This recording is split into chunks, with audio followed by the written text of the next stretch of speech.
everyone, welcome back to this series on continuous functions. We started with the definition of continuity and certain examples in the first video. In this video, we are going to learn about different kinds of discontinuities. For that, let us quickly recall what continuity at a point means. A function f, which is a real valued function of a real variable, is said to be continuous at a point c belonging to its domain if three conditions are satisfied. Number one, the function should be defined there. That means f of c should be defined. Number two, the limit of the function as x approaches that point c should exist. Now by existence we mean that limit extending to c minus of fx, that means the left hand limit should be the same as limit extending to c plus of fx. If that happens, then the second condition is satisfied. And the third requirement for continuity is that this limit should not only exist, but it should also be equal to the value of the function at the point. If these three conditions are met, then we say that f is continuous at the point c, and graphically continuity means nothing but sketch of the graph is a continuous function which can be drawn without lifting your pen or pencil. So let's quickly have a look at the graph of a continuous function. You can see that we have used a graphing calculator, Wolfram Mathematica, which helps us to graph functions. To graph the function of sine 2x plus e to the power minus x square. Sine 2x is a continuous function, e to the power minus x is a continuous function, x square is a continuous function. So this happens to be a continuous function by algebra of continuity. And you can look at the graph of this function. It can be sketched continuously without lifting your pen. Now let's look at another one. Here is another sample. It's 1 upon x minus 2. Now looking at the definition of 1 upon x minus 2, it's very clear that x equal to 2 is not a point lying in the domain of this function. That means this function is not even defined at 2. So we cannot even discuss continuity here. There has to be a problem here, because if you put x equal to 2, then you land into infinity or minus infinity. That means the function is not defined at x equal to 2, which is very clear from the graph of this function. You can see that 2 happens to be an exclusion point. In fact, it happens to be an asymptote, which we will be learning in subsequent videos later on. So this is what continuity means graphically. Now coming back to the definition, we see that there are three conditions which are required for continuity, and if any of these is not satisfied, then the function will not be continuous at that point. So there are three different types of discontinuities according to the violation of these three conditions. Let's look at them one by one. The first type of discontinuity is called a removable discontinuity. In this, what happens is that f of c is very much defined. The first condition is there. The limit is also existing. The second condition is also there. That means the left hand limit of the function at c happens to be equal to the right hand limit of the function at c, but the third condition is not satisfied. That means the limit does not happen to be the same as the value of the function at c. Such discontinuities are called removable discontinuities, but because we can remove such discontinuities by redefining this function and giving it the value equal to the limit of the function at that point and making it continuous. That's the reason for it being called removable. Let's look at a sample of this kind of discontinuity. Look at this question. Suppose fx is a function which is defined by sine x upon x, where x is non-zero. Obviously this will not be, because 0 in the denominator will not be allowed. It's 0 by 0 form in fact, right? And at 0 the function has been separately defined as 5. If we want to test the continuity of this function, obviously this is the only trouble point, because x equal to 0 happens to be the only point of discussion. Otherwise sine x is continuous, x is continuous, and we know quotient of two continuous functions is continuous everywhere except at the points where the denominator vanishes. So that means 0 happens to be the only point where we need to discuss the continuity. So let's consider limit x tending to 0 minus of fx and limit x tending to 0 plus of fx. When we do limit x tending to 0 minus, it is going to come from this branch, because 0 minus left of 0 belongs to x non-zero, because this is going to cover x less than 0 also and x more than 0 also. And this is the single point 0, the value of the function happens to be 5. So limit x tending to 0 minus and limit x tending to 0 plus of fx are going to come from the first branch of the function. So that means it will be limit x tending to 0 of sine x upon x. We know that sine 0 is 0, and 0, when you put x as 0 in the denominator, this takes the form 0 by 0.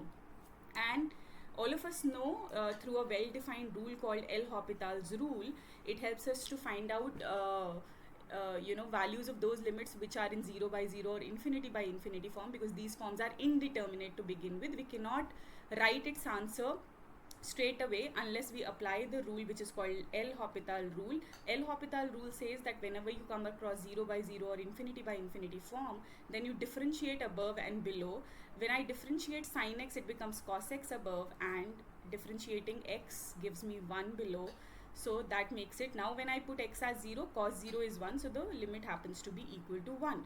So that means limit x tending to 0 minus and limit x tending to 0 plus of fx, both of them are equal to 1. So limit is very much existing. So we have limit x tending to 0 of fx is 1. But what is f of 0? Look here, at 0 the value has been given as 5 separately. So that means f of 0 is 5. So that means limit is existing, f of 0 is defined, but limit value is not the same as value of the function. Therefore, the function is discontinuous at x equal to 0, and x equal to 0 is a removable discontinuity, because we can redefine this function and take f of 0 equal to 1 to remove this discontinuity, because this discontinuity can be simply removed by assigning a new value to the function at a single point. That's the reason it's called removable. So this sample serves as an illustration of a removable discontinuity. That's the first kind of discontinuity which can occur in discontinuous functions. Here what happens is, point number 1 and point number 2, both of them are okay. F of c is defined, limit is existing, but the value is not the same as f of c. So this happens, if this happens, the third point is violated, then we say that it's a removable discontinuity. In the second type of discontinuity, what happens is, it's called discontinuity of the first kind. Sometimes it's also called finite jump discontinuity. The reason will be clear in a little while. What happens in this discontinuity is that limit f of c is defined, there's no problem in this. F of c, first condition of continuity is there, but the second condition of continuity, existence of the limit, is violated. And how is it violated? Because we know, see, a limit exists if left and right both are equal. What happens in this case is that left is existing separately, right is existing separately. That means both of them have a finite answer, but they have unequal answers. So overall the limit of the function at the point C does not exist, because the left hand limit is not the same as right hand limit. Now if the limit is not existing, the third condition obviously will not be checked, because limit jab hai hi nahi, we will obviously not be discussing point number 3, because this thing is not there. This is not even existing. So it's violated right here at step number 2. So let's understand this through another illustration. Look at the famous function, signum function, which is also called sine function, which is defined as 1 for all positive numbers, -1 for all negative numbers, and for 0 it's taking the value 0. Now again, since in the positive branch it's a constant, so it's continuous for x greater than 0. For a negative branch, it's another constant, again continuous for x less than 0. The only break happening in this is at the point 0. So 0 is a point where left and right, there's a change happening on the left and right of 0. So we need to check continuity at 0 separately. And f of 0, so the first condition of continuity, you can see f of 0 is 0, very much there. So condition number 1 for continuity is there. The second condition for continuity is that you have to find limit extending to 0 of f of x. Now limit extending to 0 will be 0 minus of f of x, and you will have to calculate limit extending to 0 plus of f of x. Both of them need to be calculated separately, and if they happen to be equal, then you will say that the limit is existing and it's equal to that equal value which you are getting, right? Now what is happening? 0 minus, look at 0 minus. 0 minus will be coming from this branch, because 0 minus is covered by x less than 0. So the value of the function here in 0 minus is -1. fx is -1 when x is less than 0. So it's limit of this constant -1, so it's -1.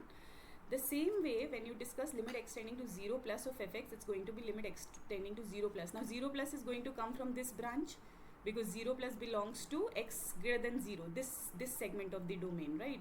But the value of the function there is 1, so you will be taking limit extending to 0 plus of 1, and limit of a constant is the constant itself. Now surprisingly, what happens here is that the left hand limit extending to 0 minus of fx has a finite answer -1. Limit extending to 0 plus of fx has a finite answer +1.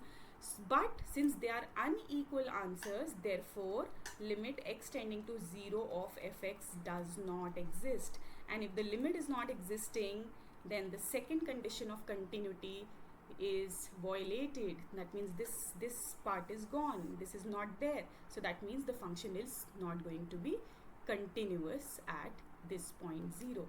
Therefore f is discontinuous at x equal to 0. And what is the type of discontinuity? Such discontinuities where you have a finite answer for the left and right hand side of the limit, and that's the reason for the non-existence of the limit. Such discontinuities are called discontinuities of first kind, and 0 is a point of discontinuity of first kind. Now the next kind of discontinuity, which is also called infinite jump discontinuity, is discontinuity of the second kind. Here also something similar happens. What happens is f of c is defined, then you calculate limit extending to c minus and c plus of fx. Now one of them or both of them do not exist. By do not exist, we mean do not exist in R. They are not well defined real numbers, so they'll either be infinity or minus infinity. In such situation, when the left or the right hand limit of the function at the point c is infinity or minus infinity, then we say that it's a discontinuity of second kind at that point. So let's look at one illustration to understand this kind of discontinuity also. Let's look at example number 3. Now look at this function. It has been defined as 1 upon x plus 5 for all values which are different from -5, because -5 obviously cannot be substituted here, because if you substitute -5 you get a 0 in the denominator, which is not defined in R, right? Now x is not equal to -5, that's the definition, 1 upon x plus 5. So for all those points which are less than -5 or more than -5, this is the value of the function 1 upon x plus 5. Now 1 is a constant function, x plus 5 is a linear polynomial, so rational function 1 upon x plus 5 is continuous everywhere except at the point where the denominator vanishes. Now the denominator vanishes at -5 only, so that means you need to check the discontinuity of this function only at the breakpoint -5. At -5 the function has been separately defined as 3, so f of -5 is there. F of -5 is 3 is defined, so you can proceed for checking continuity by examining the limit of the function as x approaches -5 from the left and limit of the function as x approaches -5 from the right. So let's look at the limit when x approaches -5 from the left. The value of the function is 1 upon x plus 5 on both the parts, less than -5 also, more than -5 also.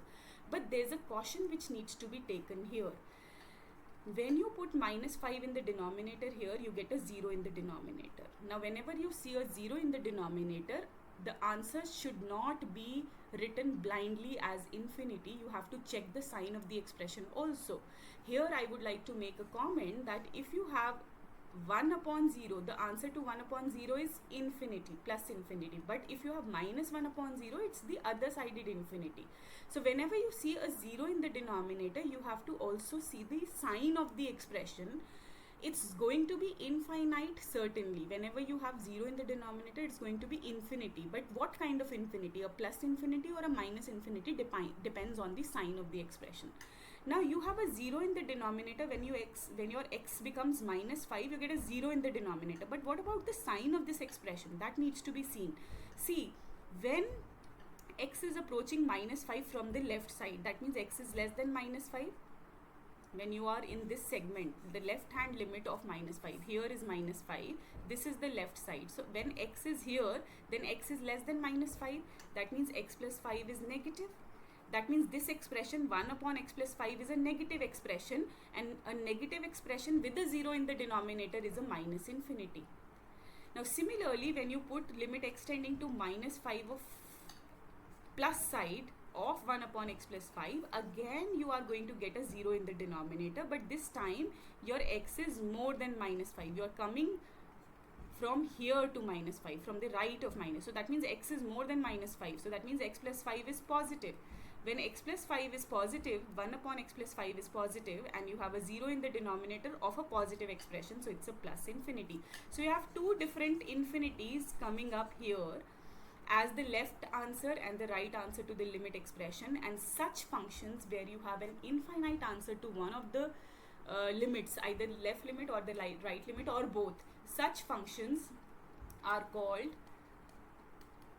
discontinuous, and the discontinuity is called the discontinuity of second kind. So limit extending to minus 5 of fx does not exist in this case, and x equal to minus 5 is a point of discontinuity of second kind. This is what we mean by second kind or infinite jump discontinuity, because one of the limits or both left or right are infinity or minus infinity. So there's an infinite jump of the function happening on the left of the point or the right of the point in the graph of the function. So discontinuity of second kind.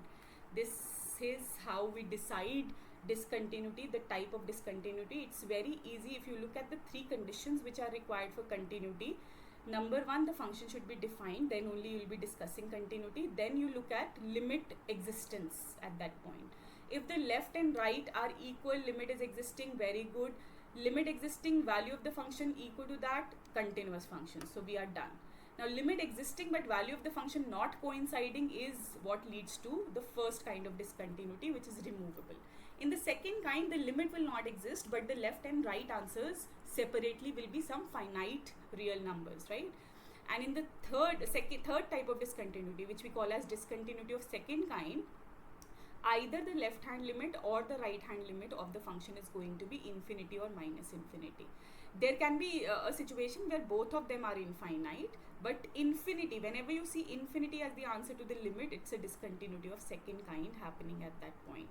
So this is all about types of discontinuities. I hope the notion of these continuities and the illustrations are clear. In the next video, we are going to come up with the miscellaneous problems which are going to address lots of new functions, and we'll be discussing their continuity and also discontinuities, and if discontinuities arise, then we are going to discuss their types also. So that's all for now. I hope you like the video. If you like it, please press the like button and share forward. Thank you so much for watching.